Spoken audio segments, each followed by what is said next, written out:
আমি আমার স্ত্রী সহ আমরা বাথরুমে ঢুকিয়ে যাই। অনেকক্ষণ ছিলাম, প্রায় 5 ঘন্টা। তারা জানতো না যে সেখানে আমি আছি। আচ্ছা।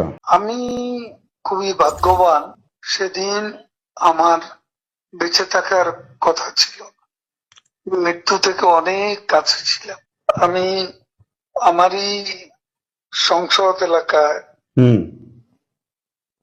আমার নিজের বাসাকে এড়িয়ে পার্শ্ববর্তী আর একটা বাসায় আশ্রয় নিয়েছিলাম।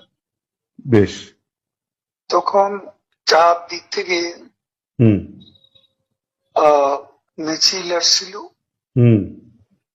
এবং এটা আসলে ছিল প্রধানমন্ত্রী গণভবন কেন্দ্রিক, এবং এটা আমরা অবাক হলাম যে সংসদ এলাকাতেও এটা ছড়িয়ে পড়ে এবং একটা লুটপাটের যে লুম্পেন স্টাইলের কতগুলো ঘটনা ঘটে এবং সেখানে বিভিন্ন ধরনের লোক আসে এবং এদের মধ্যে বেশিরভাগই মনে হয়েছে এটা কোন রাজনৈতিক অভ্যুত্থান, এটা লুটপাটের অভ্যুত্থান।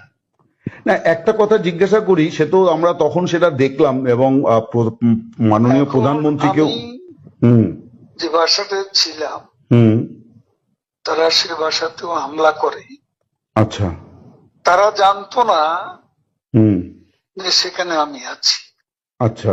আমার বাসা তারা লুটপাট করেছে, কিন্তু যে বাসায় আমি গিয়ে আশ্রয় নিলাম সেখানে তারা হামলা করবে এটা আমি ভাবতাম।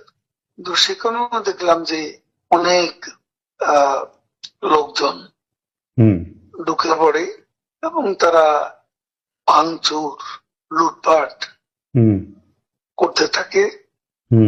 আমি আমার স্ত্রী সহ আমরা বাথরুমে ঢুকিয়ে যাই।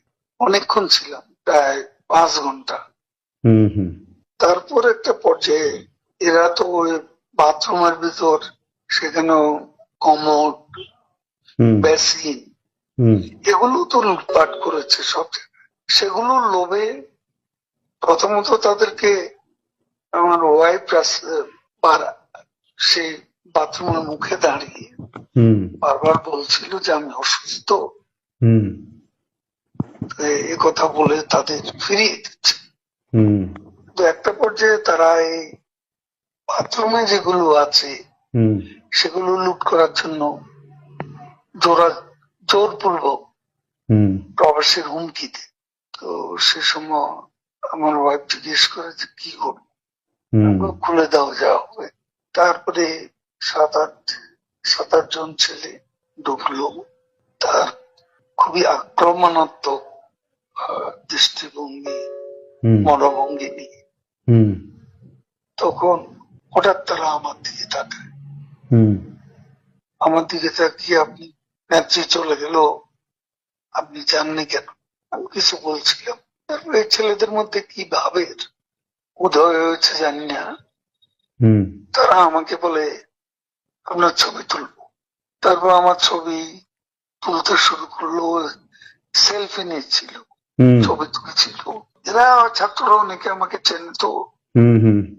কি কারণে তারা তখন আক্রমণাত্মক যে মনোভাবটা ছিল সেটা নিয়ে এসে শীতল হয়ে গেল। এরা ঠান্ডা মাজাজে তখন কথা বলছিল। আচ্ছা। এদের মধ্যে আবার এক পর্যায়ে একটা গ্রুপ তারা চেয়েছিল আমাকে রাস্তায় সেনাবাহিনী হাতে তুলে দিতে। কেউ কেউ আবার এটাও চেয়েছিল যে জনতার হাতে তুলে দিতে। এটা অবশ্যই তখন একটা মানসিক ভাবে ভেতরে ভেতরে ভেঙে পড়েছিলাম।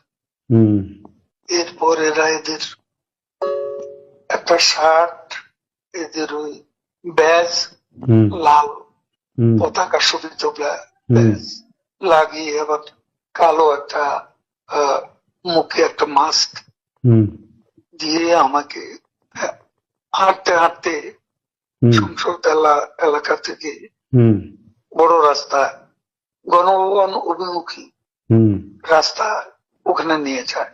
আচ্ছা ওখানে নিয়ে হঠাৎ করে থেকে একটা একটা ট্যাক্সি আসে, হুম একটা ইজি বাইক, হুম সেটা খালি ছিল। হুম ওখানে কোনো গাড়ি ঘোড়া কিছু ছিল না। হুম ওটা হঠাৎ করে কেন যেন এসে পড়ল। হুম হয়তো আমার ভাগ্য। এরা দুজনে আমাকে নিয়ে, আমার ওয়াইফকে নিয়ে ওটাতে উঠলো আর বলতে লাগলো, ওতে তো অসংখ্য মানুষ, হুম চেক আপ সব জায়গায়। এরা বলতে লাগলো যে আমাদের চাচা চাচি অসুস্থ, হুম হাসপাতালে নিচ্ছি, হুম ডিস্টার্ব করবে না। হুম এই করে করে নিয়ে গেল একটা অনেক দূরে একটা জায়গা। তো এটা হলো, ভাবতেও পারিনি